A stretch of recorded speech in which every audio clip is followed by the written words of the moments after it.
О дүниелік өмір қарсаңында бұл дүниедегі тіршілік атаулы түгелдей тоқтайды.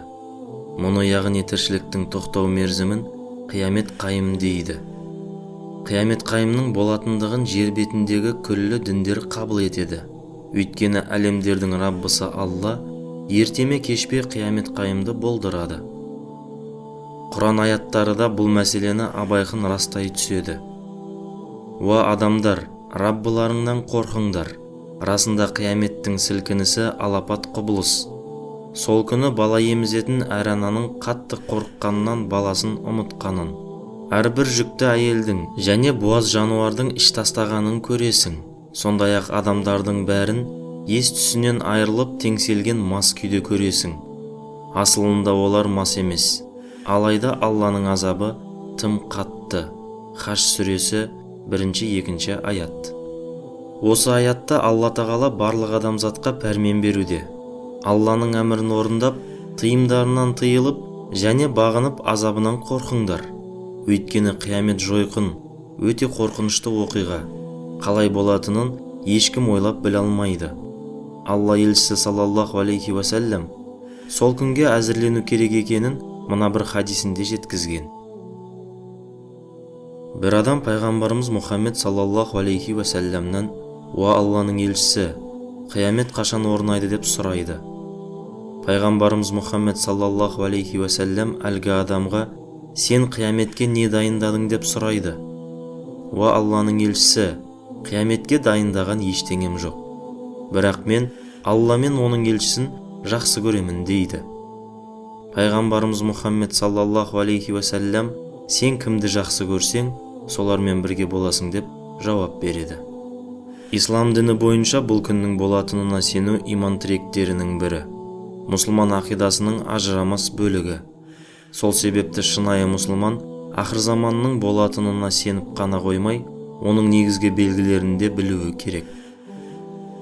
Ақыр заманның нақты қашан болатыны бір Аллаға ғана аян екендігі туралы қасиетті Құранда: «Уа Мұхаммед, олар сеннен қиямет қайымның қашан орнайтынын сұрайды. Оларға ол жайлы нақты мәлімет Раббымның жанында» деп айт. Одан өзге ешкімде оның кесімді уақытын дөп басып, ашып айта алмайды. Қиямет қайым күллі аспан әлемі мен жердегі күллі жаратылыс атаулыға өте ауыр тиетін алапат құбылыс. Ол сендерге аяқ астынан келеді. Сен қияметтің уақытын қатты білгің келіп, зерттеп жүргендей, олар сеннен қайта-қайта сұрай береді. Ендеше ол жайлы нақты мәлімет Алланың құзыретінде. Алайда адамдардың дені бұл ақиқатты білмейді деп айт, деп айтылған. Ағраф сүресі 187 аят.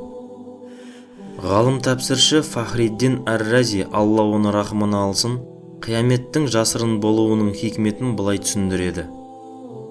Қияметтің неге жасырын болатынының хикметі мынау: пенделер оның қашан болатынын білмесе, одан қорқып, сақтанып жүретін болады.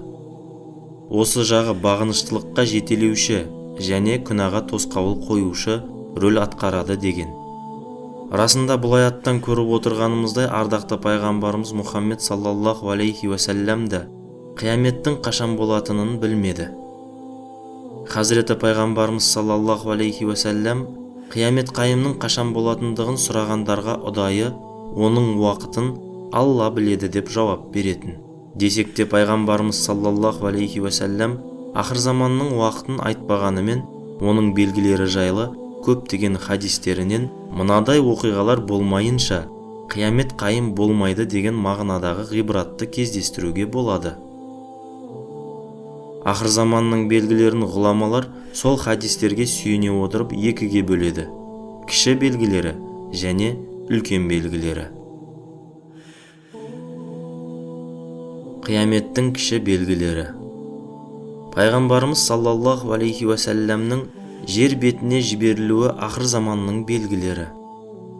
Алла елшісі саллаллаху алейхи уассалям өзінің бір хадисінде: «Мен қияметпен бірге жіберілдім» деп сұқ саусағымен ортаншы саусағын қимылдатып көрсеткен. Бұл хадисте ғалымдарымыз сұқ саусақ пен ортаңғы саусақтың жақын екені белгілі. Алла елшісінің келуі қияметтің тым жақын екенін меңзейді деп айтқан. Ілімнің азаюы, сауатсыздықтың көбеюі. Алла елшісі саллаллаху алейхи уассалям Анас ибн Маликтен жеткен хадисте былай дейді: қияметтің белгілерінің бірі дін ілімі азаяды, сауатсыздық көбейеді, арақ ішу мен зина жасау етек алады деген.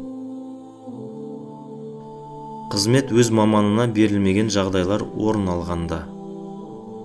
Ардақты пайғамбарымыз Мұхаммед саллаллаху алейхи уассалям сахабаларымен сөйлесіп жатқанда бір түздік араб келіп, қияметтің қашан болатындығын сұрағанда, оған аманат аяқ асты етілген кезде қияметті күте бер дейді. Сонда түздік араб кісі, мұны қалай түсінсек болады дегенде, пайғамбарымыз қызмет өз маманына берілмеген кезде қияметті күте бер деп жауап береді. Қияметтің үлкен белгілері. Ал енді қияметтің үлкен белгілеріне тоқталатын болсақ, сахаба Хузайфа ибн Асид әл-Ғифари, Алла оған разы болсын, былай дейді: біз жиналып қиямет күнін еске алып отырғанымызда, Алла елшісі саллаллаху алейхи уассалям келіп, сендер не мәселені талқылап отырсыңдар деді. Біз сөйлесіп отырмыз дедік. Пайғамбарымыз, не мәселе жайында сөйлесіп отырсыңдар деді. Біз қиямет қайымның уақыты жайында әңгімелесіп отырмыз деп жауап бердік. Сонда пайғамбарымыз саллаллаху алейхи уассалям, сендер мына 10 нәрсені көрмейінше қиямет қайым болмайды деді. Тұманды түтін, дәджалды, дәббатул арызды, күннің батқан жақтан шығуын, Хазіреті Иса алейхиссаламның көктен түсуін, Яжуж бен Мажуждың шығуын, шығыс жақтан, батыс жақтан, Араб түбегінен бір жердің шөгуі, Йеменнің Аден жазығының ең шалғайынан бір от шығады. Ол от барлық жерді өртеп отырып, адамдарды махшараға дейін алып барады деп жауап берді. Осы хадисте айтылған қияметтің 10 белгісін ғалымдар қиямет күнінің үлкен белгілеріне жатқызған. Ал қиямет күні жақындауының үлкен белгілерінің кіші белгілерінен ерекшелігі, осы уақытқа дейін үлкен белгілердің ешбірі болмады. Болған жағдайда толассыз бірінен соң бірі қатары келеді. Қияметтің үлкен белгілері үзіліп түскен моншақтай, бірінің артынан бірі сау етіп келеді. Абдулла ибн Амрден, Алла оған разы болсын, жеткен хадисте Алла елшісі саллаллаху алейхи уассалям, үлкен белгілер жібі үзілген моншақ сияқты төгіледі десе, имам Ахмад Абу Хурейра радиаллаху анхуден жеткен хадисте пайғамбарымыз саллаллаху алейхи уассалям, үлкен белгілер бірінің артынан бірі шығады. Олар тізбектегі моншақтардай, бірінен кейін бірі келеді деген. Ақыр заманның үлкен белгілері. Тұманның пайда болуы. Алла тағала қасиетті Құранның Духа сүресінің 10-11 аятында былай дейді: Уа Мұхаммед, олай болса көктен анық қою түтін шығатын күнді күте бер. Адамдардың бәрін жаппай басып қалатын түтін. Сонда олар бұл неткен жан төзгісіз азап еді деп айтады. Қиямет қайым жақындағанда жер бетін тұман қаптайды. Бұл тұман 40 күн, 40 түн бойы аспан мен жердің арасын толығымен толтырады. Осы тұманның кесірінен мүмин пенделер тұмауратып, мұсылман еместер мас адам секілденіп жүретін болады. Ибн Аббас, Алла оған разы болсын, былай деген: түтін өткен, алайда ол қияметтің белгілерінің бірі. Түтін қияметтің қарсаңында келеді. Сол кезде одан мұсылманға тұмау сияқты нәрсе тиеді. Ал мұсылман еместер мен мұнафықтардың бастары пісіріледі. Тіпті олардың бастары кептірілген мейіз сияқты болып кеуіп қалады. Өздері бейне бір мас сияқты болып қалады. Іштеріне түтін толып, езулерінен құлақтарынан бұрқырап шығады деген. Дәджалдың шығуы. Дәджалдың шығуы ең ауыр сынақтың бірі. Бұл мәселеге қатысты Алла елшісі саллаллаху алейхи уассалям былай деген: адамның жаратылуы мен қияметтің басталуының арасында дәджалдың келуінен үлкен оқиға жоқ. Дәджал сөзі өтірікші, алдампаз деген мағынаны білдіреді. Адамзат тарихындағы ең үлкен өтірікші осы дәджал болғандықтан, ол бұл есіммен аталған. Ғалымдар Масих Дәджал сөзінің ұғымына қатысты 50-ден астам түсініктеме берген. Оның Масих деп аталуы көзінің сипаланып жабылып қалғандығынан, ал Дәджал деп аталуы оның жалғаншы болғанынан деген. Дәджалдың шығатын жері туралы Әбу Бәкір радиаллаху анхуден жеткен хадисте Алла елшісі саллаллаху алейхи уәсәлләм шындығында Дәджал шығыстан шығады, ол Хорасан деп аталады деген. Пайғамбарлар адамзатты Алла тағалаға иман келтіруге үндесе, Масих Дәджал адамдардан өзін тәңір деп мойындауын талап етеді. Осы мақсатта ол Хақ тағаланың қалауымен түрлі керемет көрсетеді. Ол өлген адамдарды тірілту, қуаң даланы көгерту сияқты істерді жасап, өзінің тәңір екенін баян етеді. Алайда Алла елшісінің хадисінде Дәджалды былай сипаттайды. Біліп қойыңдар, расында ол бір көзді, Алла тағала ондай кемшілік атаулыдан пәк. Дәббатул арыздың шығуы. Дәббә сөзі әрекет етуші дегенді білдіреді. Ақыр заманда дәббә есімді бір хайуанның шығатындығын пайғамбарымыз өзінің хадистерінде айтып кеткен. Дәббатул арыз мәселесіне байланысты Құранда мынадай аят бар. Берілген сөз, уәде етілген азап іске асығу шақ қалғанда, оларға жерден бір мақұлық шығарамыз. Сөйтіп әлгі мақұлық адамдарға тіл қатып, өз бойларындағы, жалпы болмыстағы һәм кітаптағы айқын дәлелдерімізге, аяттарымызға лайықты түрде иланбағандықтарын айтады. Нәмл сүресі 82 аят. Күннің батқан жерінен шығуы. Ақыр заманның тағы бір белгісі Алла тағаланың әмірімен табиғат заңдылығына қайшы құбылыс орын алып, күннің батқан жерінен қайта шығуымен байланысты. Бұл күн жұма күніне сәйкес келеді. Күннің батыстан шыққанын көрген адам баласы сол сәт жаппай иман келтіріп, тәубелеріне келеді. Бірақ ол кездегі иман келтірулерімен жасаған тәубелері қабыл болмайды. Иә, ондай шақта сол кезге дейін иман келтіріп, тәубеге келмей жүрген пенде үшін орны толмас қайғы болары сөзсіз. Алла тағала қасиетті Құранда күннің батқан жерінен қайта шыққанын көрген адамдардың сол уақытта иман келтіріп, тәубе етулерінің ешқандай пайда бермейтінін былайша баян етеді. Раббыңның қиямет қайымға қатысты кейбір белгілері келген күні, бұрын соңды иман келтірмегендер, немесе тек сөз жүзінде иман келтіріп, ешбір қайырлы іс істемеген адамға сондағы иманы ешқандай да пайда бермейді. Ендеше ондайларға істеріңнің қарымын күте беріңдер, бізде күтудеміз деп айт. Хазіреті пайғамбарымыз саллаллаху алейхи уәсәлләм былай дейді. Күн батыстан шықпайынша қиямет болмайды. Күн батыстан шыққанда адамдар оны көріп жаппай иманға келеді.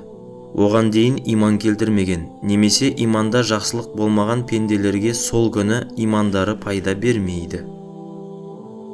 Хазіреті Иса алейхиссаламның көктен түсуі. Ақыр заман таяғанда Дәджал шығып өзін құдаймын деп жариялап, түрлі сиқырлар көрсетіп жүрген уақытта Алла көктен Иса пайғамбарды түсіреді. Хазіреті Иса жер бетіне түскен соң, Хазіреті Мұхаммед пайғамбар саллаллаху алейхи уәсәлләмнің дінімен жүріп, исламды жаю үшін күреседі.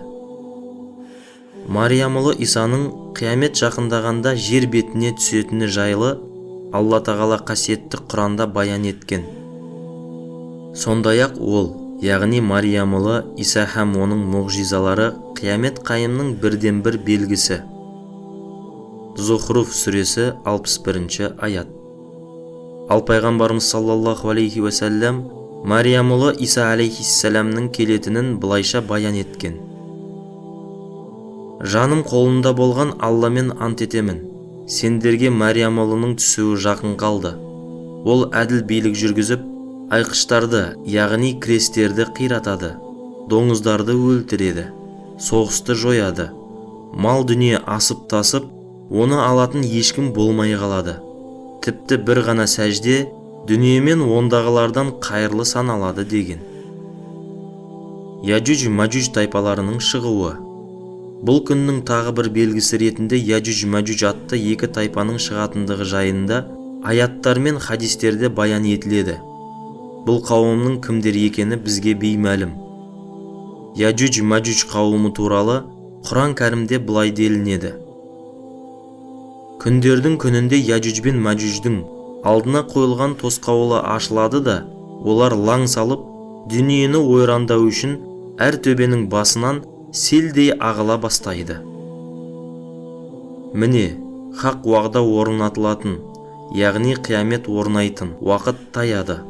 Әнбия сүресі 96-97 аяттар. Шығыс жақтан, батыс жақтан Араб түбегіндегі бір жердің шөгуі.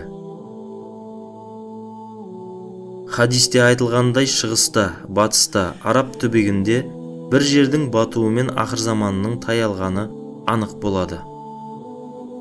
Умму Салама, Алла оған разы болсын, мен пайғамбарымыз саллаллаху алейхи уәсәлләмнің мен өмірден өткеннен кейін 3 жерден жер шөгуі болады. Біреуі шығыста, екіншісі батыста, үшіншісі Араб жазирасында дегенін естідім.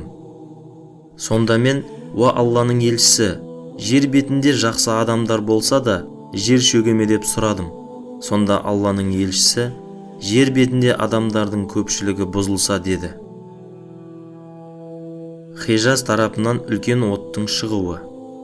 Ақыр заманның соңғы белгісі Хижаз тарапынан үлкен бір оттың шығып, шар тарапты жарық қылатындығы хадисте айтылған. Хазіреті пайғамбарымыз саллаллаху алейхи уәсәлләм бұл жайында былай дейді: Хижаз жерінен шығатын Бусрадағы түйелердің мойындарын жылтырататындай бір от шықпайынша қиямет қайым болмайды. Қадірменді жамағат, мумин адам әлемдегі тіршілік атаулының осы дүниедегі ғұмыры тұйықталар күннің боларына шүбәсіз иман келтіреді. Жалпы ақыр заманның келіп, қияметтің орнауы жайлы Алла тарапынан түскен кітаптардың барлығында айтылған. Алла тағала қасиетті Құранда ол күні аспан еріген кен сияқты болады, таулар түтілген жүндей болады. Дос достың хәлін сұрамайды деп қияметтің ауыр болатынын айтқан. Сол себепті дініне берік, әр мұсылманның қиямет белгілеріне ой жүгіртіп, пікір қылуы сауапты іс. Себебі мұнда ақырғы күнге даярлық, Алла алдындағы сұрақ жауапқа әзірлік. Өлімді еске алу тәрізді дініміздің басты бұйрықтарына мойынұсынушылық жатыр. Жаратушы Алла бізге өмірдің де, өлімнің де, әсіресе ақыр заманның ауыр күндерінен қорғап, қиямет қайымның сынағынан сақтасын. Амин.